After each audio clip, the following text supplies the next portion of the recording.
All right, thank you all so much for attending our webinar today. Today we're going to be talking about the Jumpstart program or the Train the Trainer program, which is an opportunity for you to bring bicycle and pedestrian education to your community.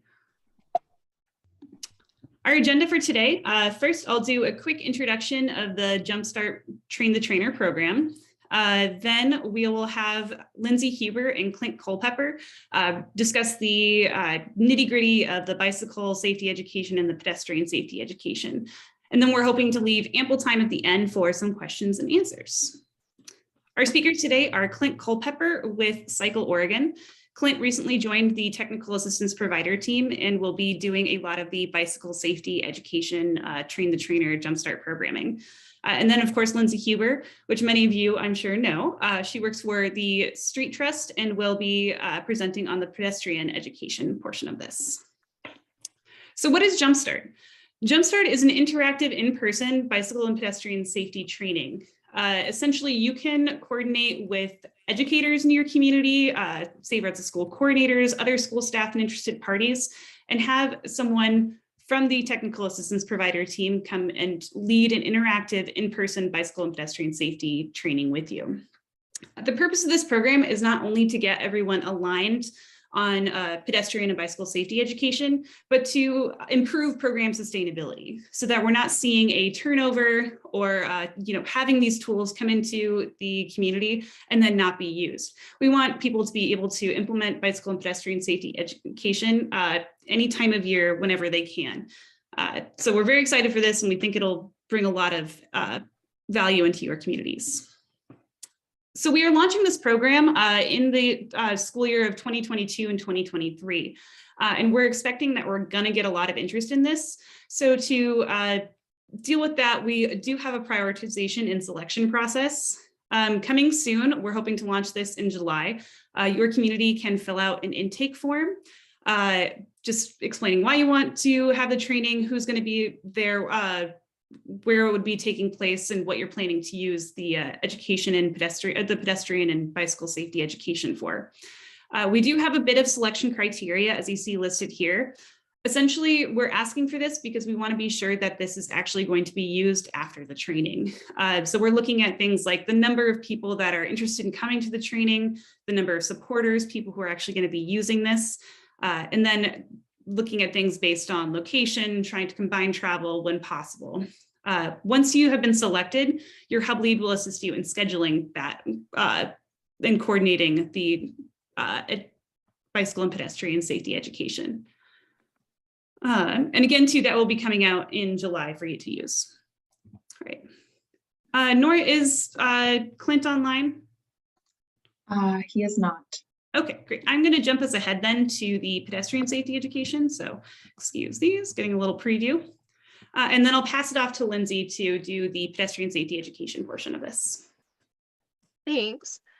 So we are very excited about this. Both the bicycle and pedestrian safety I've been working on for the last few years, and getting to roll it out in this manner is just dream come true, taking it to the next level all across the state. So for the pedestrian safety education, this will be held by each of the hub leads, which if you're new to this and you haven't been introduced to the hubs yet, you can check them out on the Oregon Safe Routes website.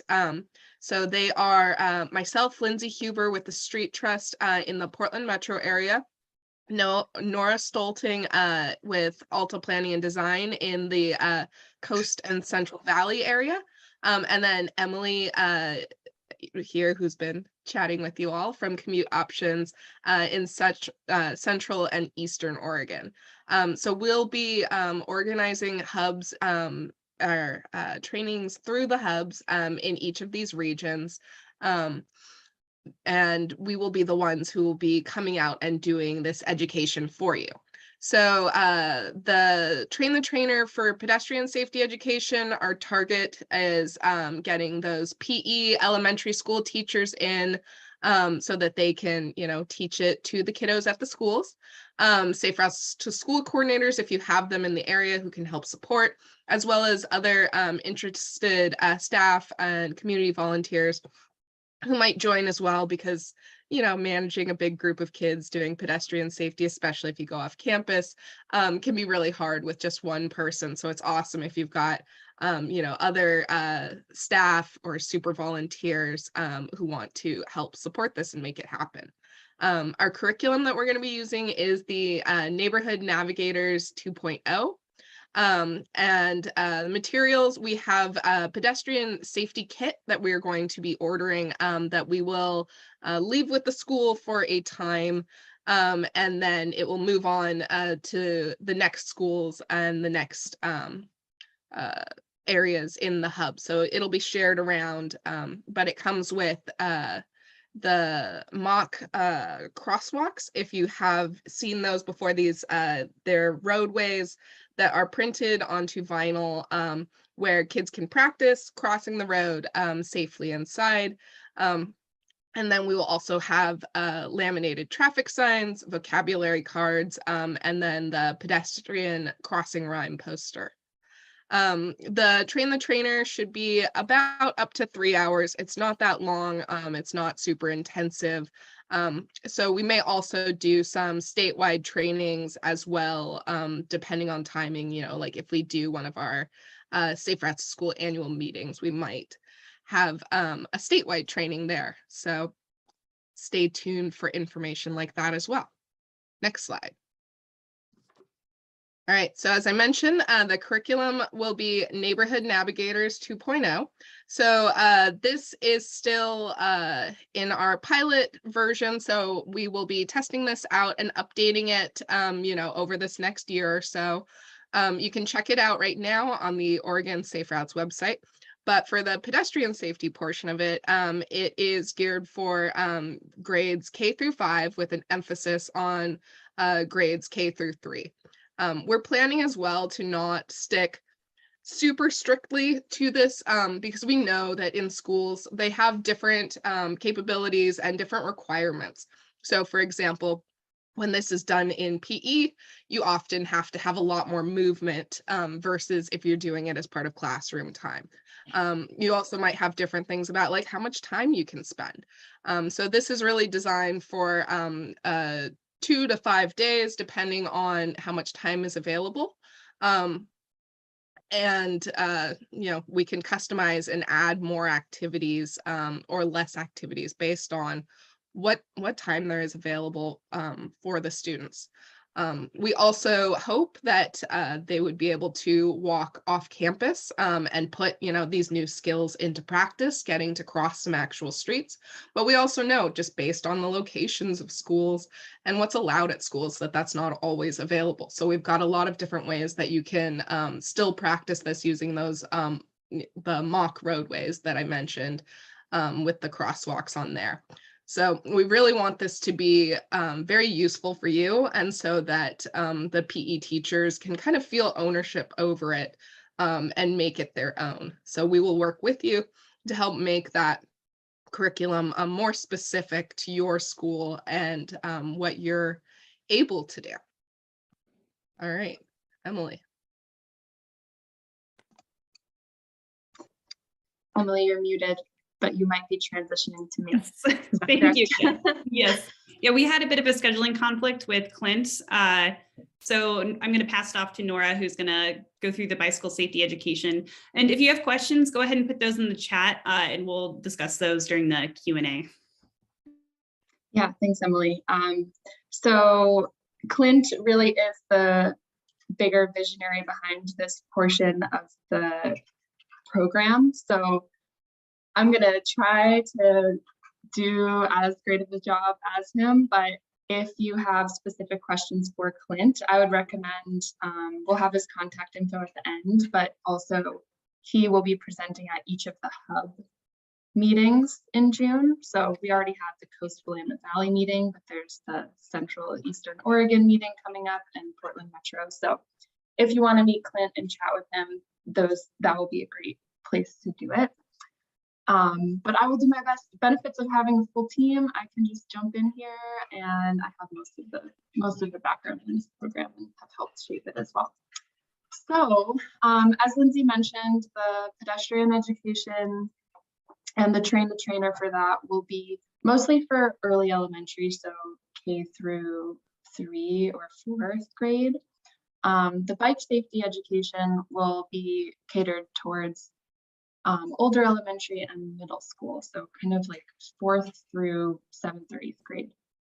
And each bike fleet, I'll get into the fleet logistics soon, but each fleet will have 30 to 40 bikes, so enough bikes of different sizes that it can be, the same fleet can be used for 4th grade as can be used for 7th grade.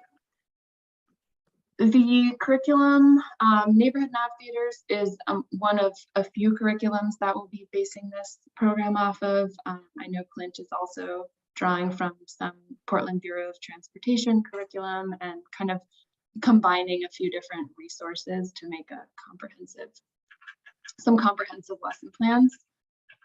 In terms of materials, we're putting together some fleets right now, and each fleet will come with helmets as well as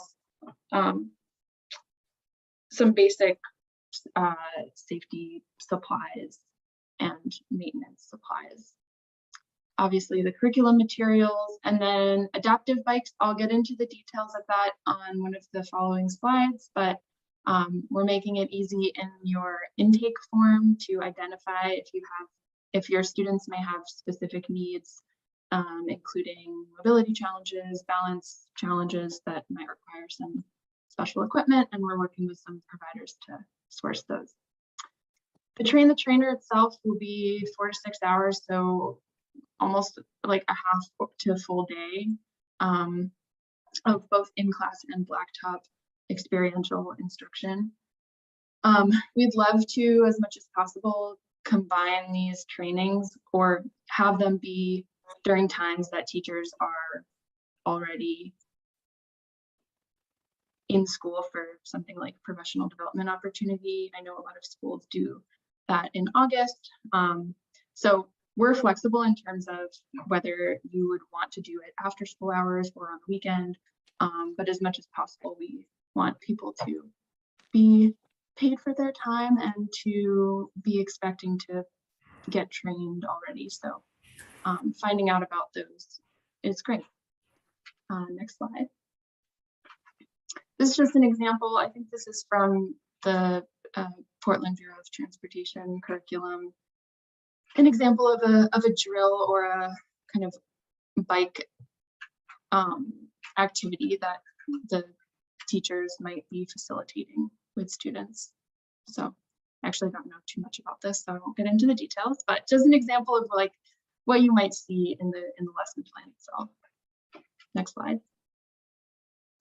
Okay, so the fleets, like I said, we're working on putting them together now and getting those details sorted out.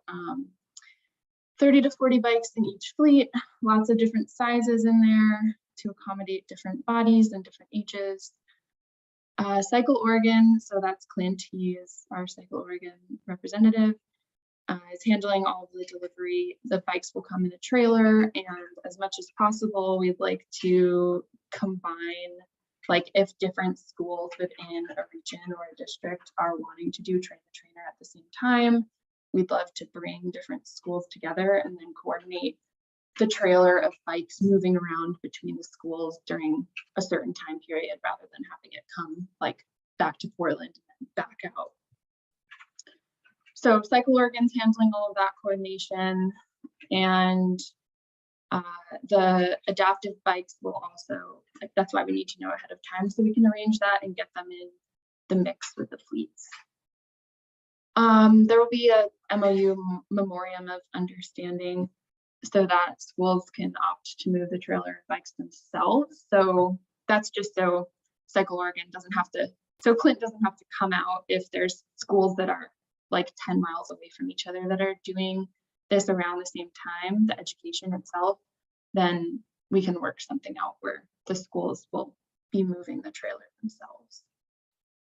Okay, next slide. Yeah, and as I mentioned, making adaptive bicycles available is an important part of this program. So when you're signing up via the intake form, which Emily mentioned will be available in July next month. When you're signing up, there will be an opportunity to indicate whether you would like to have access to adapted bikes.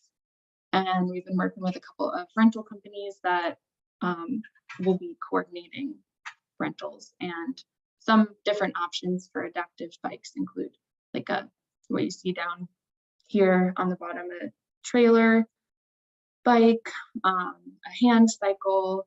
There's also different supplemental equipment that you can add on to an existing bike to support different bodies. So we have access to different equipment as well as different bikes.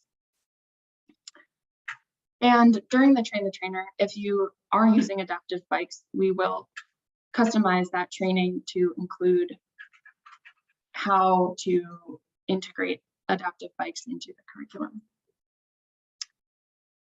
Okay, I think that's all for my section. Can move on to the next step slide. Yes, thank you so much. And thank you everyone for being flexible with us as we figure out speakers.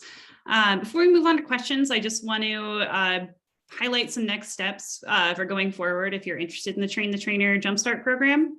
The first step would be to visit our webpage, which is listed here, and we'll put this in the chat as well too and send it out after. But this currently has some information on the Train the Trainer program and will be updated regularly to include updates. Once we get that form ready and going, the intake form that will be posted there as well as being sent out to this group and to the hub groups. In the meantime, though, we really recommend talking with principals, PE teachers, other community members, and sharing these resources with them just to get some interest, see if there's some interest in bringing Jumpstart to your community and to have these trainings take place. Then after that, once we have the form ready, you can fill that out and we'll start selecting communities to do our first Train the Trainer Jumpstart sessions in.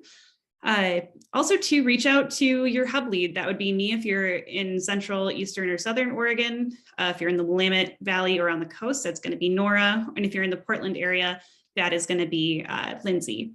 We're happy to talk with you and set up some plans and itineraries for getting this going. If you're interested in purchasing a bike fleet as well, we do have a guide to doing that under our resources section, and we'll post that in the chat as well. All right, I think those are all the next steps, so we'll move on to questions and answers.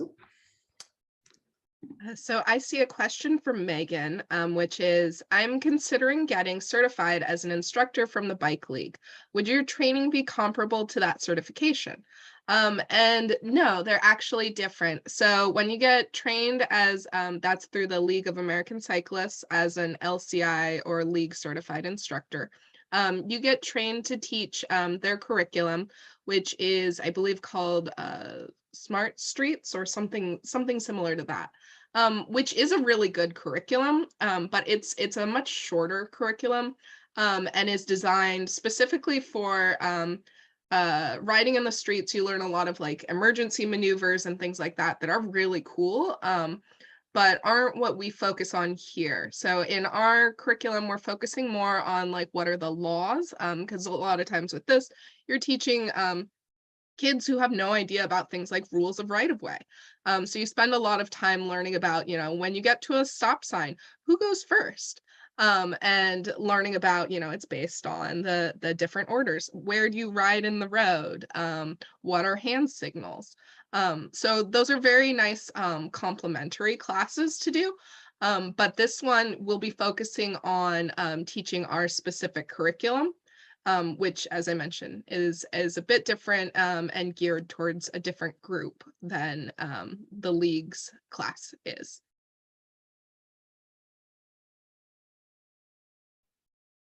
Thank you, Lindsay, for taking that question. Are there any other questions? Feel free to put it in the chat or unmute yourself. Oh, I'm seeing one from Julie here. Clarifying. We would get to borrow the fleet, get training during Train the Trainer. How long does the fleet get to stay at a site or in a school district? This is a great question. I believe I would have to go look back at Clint's report for this. But But my understanding is that it would stay there for a significant amount of time to actually lead some of these classes with the schools. Julie, tomorrow Clint will be at our hub meeting, and I'll be recording that as well too, so we can ask him specifically for that. Yeah, and I would think it's going to change based on how big your area is. If it's going to go to 5 different schools in a region or 10 different schools that are all in a school district, it'll need to stay there for a little longer than if you're only going to 2 schools. So I think this year is going to be kind of a learning year, and we'll figure out how long it needs to stay in an area. But I think Clint will probably be working with you to try and time it out so that you don't have it, sitting unused for too long, but that you have enough time to, make sure you get all the kiddos that you can while it's there. Noelle has a great question in here too about how many trainings we anticipate doing in each region or hub, and are the bike and ped trainings separate? So in terms of the separation between bike and ped, yes, that is something that we're paying attention to and trying to offer so that the training can be more flexible to different schools' needs. So you can request just bike training, just ped training, or both, and that will determine like who's facilitating the training. So if you do bike and ped, Clint will facilitate it. If you do just ped, it will be either myself or Emily or Lindsay, depending on where you're located. And if you do just bike, it will be Clint. And in terms of how many trainings we anticipate, yeah, this also reminds me that I should mention that this time around is going to be a little different than in the future. So right now we're having the intake form go out in July to do the trainings in the fall. And this is our first time doing it. So we're kind of just going to see how it goes. And ideally, I think Lindsay, correct me on the exact number, but I think we're aiming to do about 4 trainings in each hub this year. And then next year, the process will likely be different in terms of timeline. So we're aiming to have the intake form out in May. So while teachers are still in school, kind of starting to plan for next year, and then they'll be selected to receive trainings in the fall before the end of the school year. It's just it's a little bit different for 2022 as we're getting things going. And I'll mention as well, we're also able to do trainings if you have a bike fleet. So for example, Baker City has recently, they won some kind of really cool grant and we're able to purchase a bike fleet. So we're going to come out and do a train the trainer for them, but obviously not leave our bikes there since they won't need them. So if there's other circumstances like that pop up, we're able to do, more trainings. But some of it is going to be limited by the fleet and making sure that, you don't just get the training and then we leave you hanging. It looks like we have a question from Mitch, who volunteers at a summer camp with Wasco Bikes for ages 9 to 13 and is interested in becoming a Safe Routes to School instructor locally.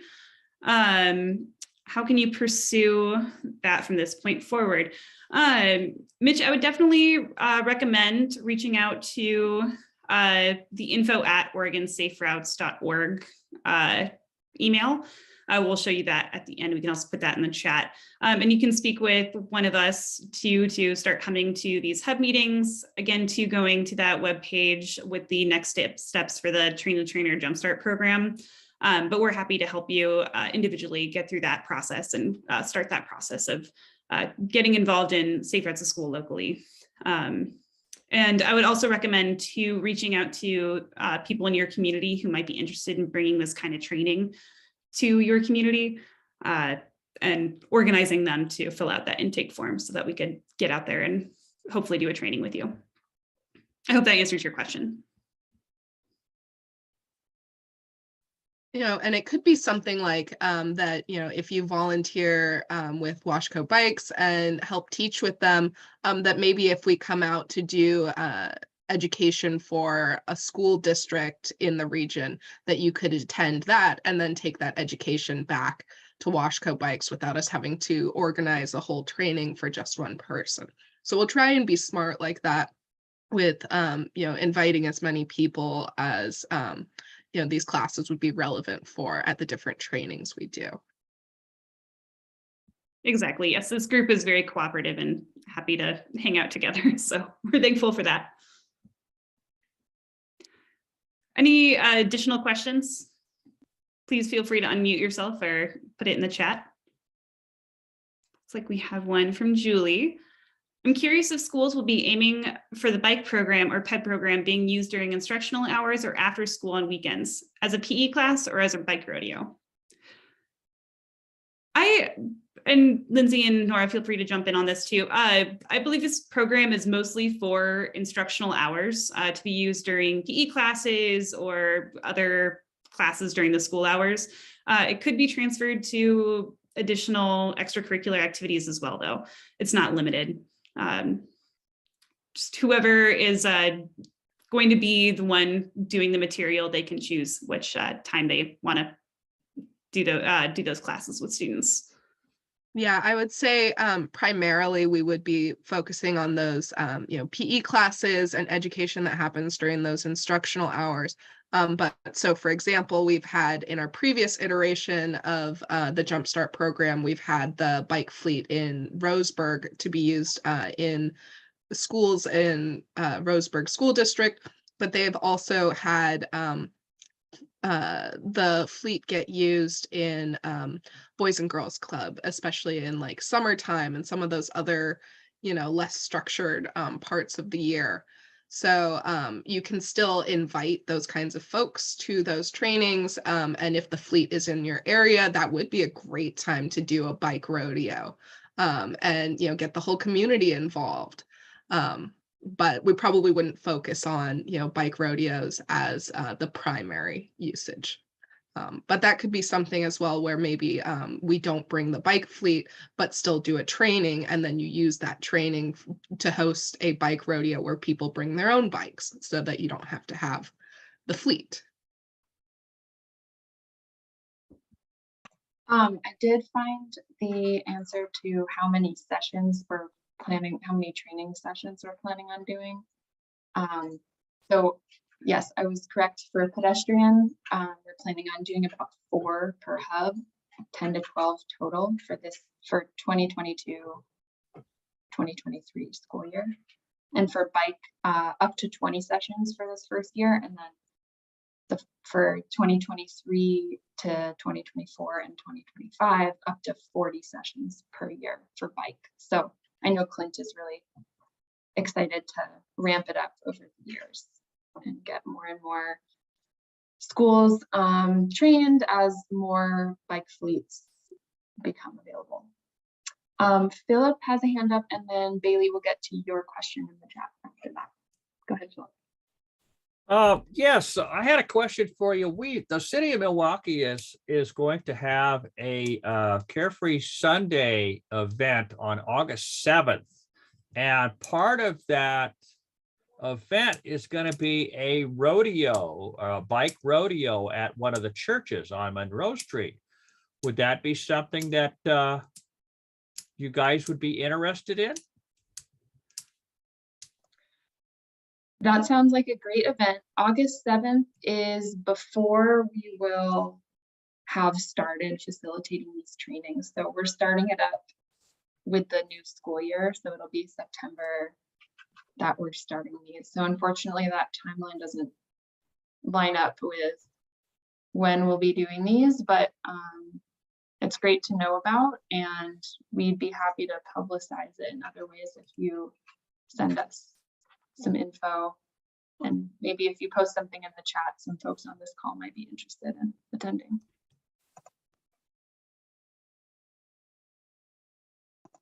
And then Bailey's, Bailey's question, if we have a fleet already, when could we begin scheduling training? Can you remind me how much time would be needed for training PE teachers and volunteers? Okay, so if you have a fleet already, it will still be in the same process as everyone else. So same situation, you'll fill out the intake form, and we'll be selecting communities regardless of if you have a fleet already or not. And then in terms of how much time will the train the trainer be, it depends. So if you're doing just bike, it's 4 to 6 hours of training. And if you're doing ped, it's 3 hours of training. If you're doing both, it's about 6 to 8. So like a full day. Usually when we've done both in the past, it's been like over a day and a half, so that you're not cramming it all into one day. Just Okay, yeah, thanks. yeah, for timing.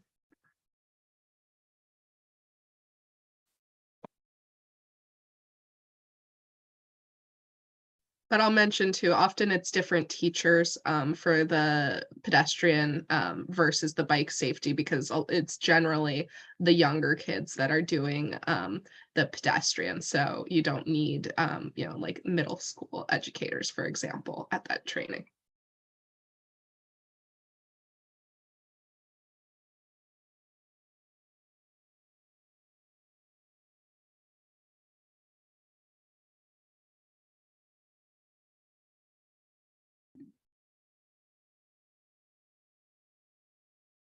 Again, too, if you have questions, feel free to unmute yourself or type it in the chat. Oh, Phil, looks like you have a question. Yes, you mentioned that one of the schools or one of the cities had acquired a grant for a bicycle fleet. Is that something that we would be open to other communities or cities or groups, or do you know anything about that, or how could we find out about that? Yeah, that was a very special grant that they got. We weren't involved with that process at all, but we're definitely planning to collect information about what kinds of grants are out there. I think Clint is working on that already, so that we can start providing that kind of info, because it is really awesome when regions and school districts are able to get their own fleet. So definitely planning on putting that all together. Maybe that's something for a future webinar once we have more info.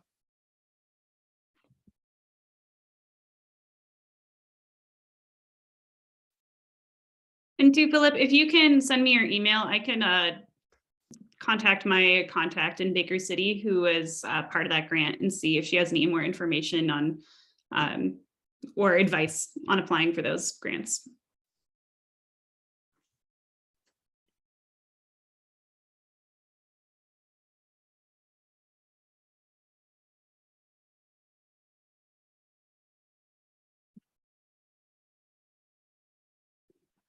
Good question, Julie. Yes, I believe that it was part of their school districts. I'm forgetting the exact grantor right now. I think it was through the Baker County specifically. So it was pretty specific to their region.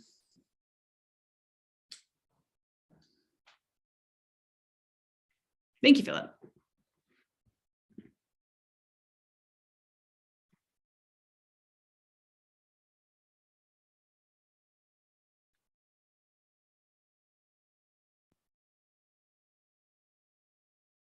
Again, too, don't be shy with questions. We're here to answer what we can. And if you want to unmute yourself and ask a question, please do.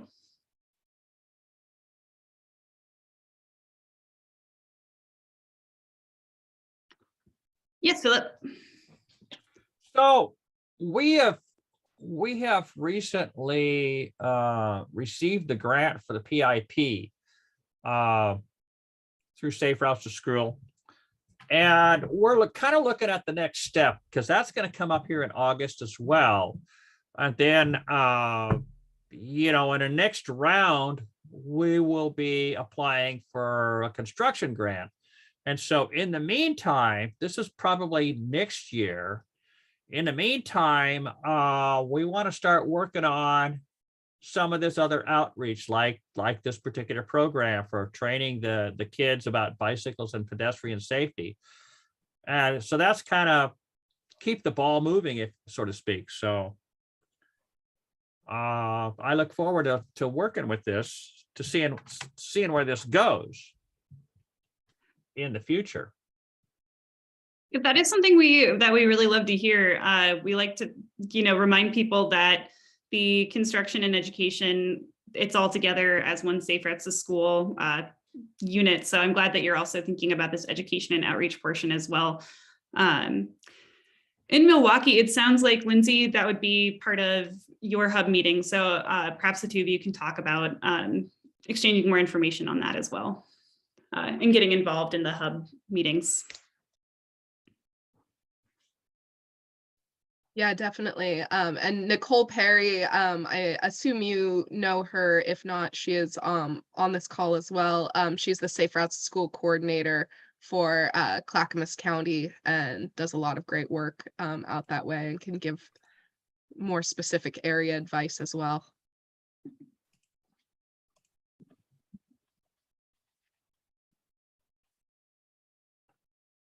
Yes, do you have another question? Yes, I just want to let you know, we've been working hand in hand with Nicole on the PIP, and as a matter of fact, she was at the school last Friday night. We had a barbecue, and we had a table there promoting the Safe Routes to School, the PIP, and the whole program. So, and it generated a lot of interest. Unfortunately, it's the end of the year, so it's kind of, we're trying to keep the ball moving, like I said before. So, but yes, we've been working with Nicole extensively, and she's been real helpful. Excellent. Yeah, so you are very welcome to come to our hub meetings, but if you do not have time for that, Nicole comes to those regularly and can pass along information that way as well. Nope. Looks like, Megan, you have a question?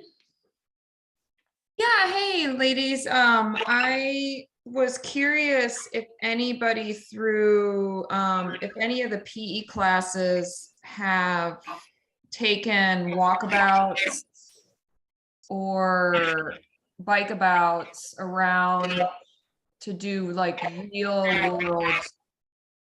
Sorry, am I having a lot of feedback? I feel bad. To do some like real world field trips. So I've definitely done that with both bike and pedestrian safety education. It always depends on the school district, because some school districts don't allow students to go off campus, and some school areas aren't the safest, which is where we got to get more of those construction grants in and make them safe areas for kids to walk and bike around. So we try to do that, the bike safety education ends with a ride through the community, and pedestrian safety ends with going on a walk through the community. But as I said before, these are all very customizable, because we know that that is unfortunately not the case in every area. May I ask what age?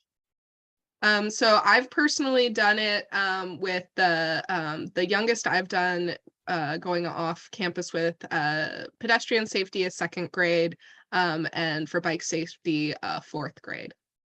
But I know other folks have done different ages around the state. Okay, wonderful to know. Thank you. Mm-hmm. Looks like McCrae has a question.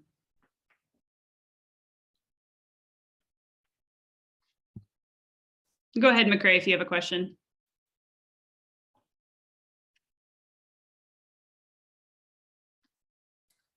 Oh, I'm logged in as McCrae. This is actually Mike Jaffe. Oh, okay. No worries. Why it says McCrae? I got her. She sent me the Zoom link. So. Okay. This is Mike Jaffe in Salem, Safe Routes to School program. I wasn't able to kind of watch the full presentation today. So are the slides and the recording loaded somewhere for later viewing? Because it's a lot of good information, but I wasn't able to kind of follow all of it today. So yes, I'll be uploading this to our YouTube channel and sending out everyone the slides and the recording to everyone on this call. And then you can also find this in all of our past webinars on our website as well. Okay, thanks a lot. Of course. Are there any additional questions or comments?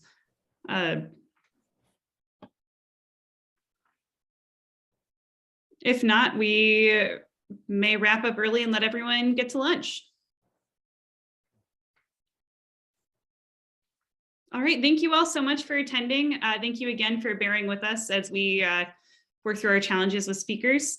And we look forward to bringing Jumpstart Train the Trainer to your communities. Thanks so much. Thanks for the webinar. Thank you.